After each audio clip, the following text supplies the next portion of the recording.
কুমিল্লার সাবেক সংসদ সদস্য আওয়ামী লীগ নেতা আকম বাহাউদ্দিন বাহার এবং তার মেয়ে কুমিল্লা সিটি কর্পোরেশনের সাবেক মেয়র তাহসিন বাহার সূচনার ভারতে আটক এবং এক রাতের ব্যবধানে মুক্তির ঘটনা ঝড় তুলেছে দেশের রাজনৈতিক অঙ্গনে।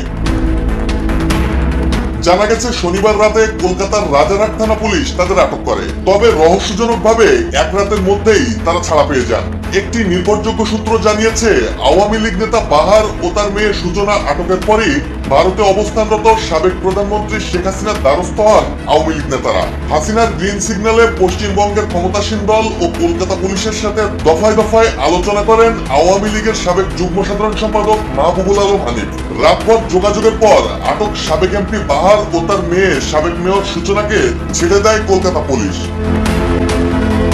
কিন্তু কেন তাদের আটক করা হয়েছিল?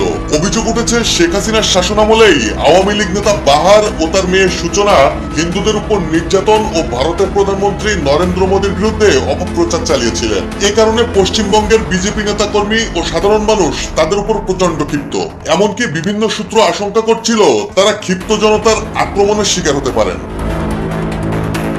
পূর্ণিমা রানী শীল নামের এক আওয়ামী সমর্থক তরুণীর সাম্প্রতিক ফেসবুক পোস্ট বাহার ও তার মেয়েকে গ্রেপ্তারের ছাইচাপা আগুনের মতো কলকাতা পুলিশকে উস্কে দেয়। শনিবার বিকেলে ওই তরুণী তার ফেসবুকে বাহার ও সূচনার ছবি শেয়ার করে লেখেন, 2021 সালের দুর্গাপূজার সময় যে ব্যক্তি মণ্ডপে কোরআন রেখেছিলেন এবং মোদী বিরোধী মিছিল করেছিলেন সেই ব্যক্তি কেন ভারতের মাটিতে আছেন? তিনি হিন্দু সম্প্রদায়ের উপর হামলা ও নির্যাতনের জন্যও বাহার ও তার মেয়েকে দায়ী করেন। পাশাপাশি বাবা মেয়ে বর্তমানে কলকাতার রাজারহাট নিউ টাউনে লুকিয়ে আছে বলেও বাহার ও সূচনার অবস্থান জানিয়ে দেন ফেসবুকে। তার ওই পোস্টের পরেই অভিযান চালিয়ে বাবা মেয়েকে আটক করে কলকাতা পুলিশ।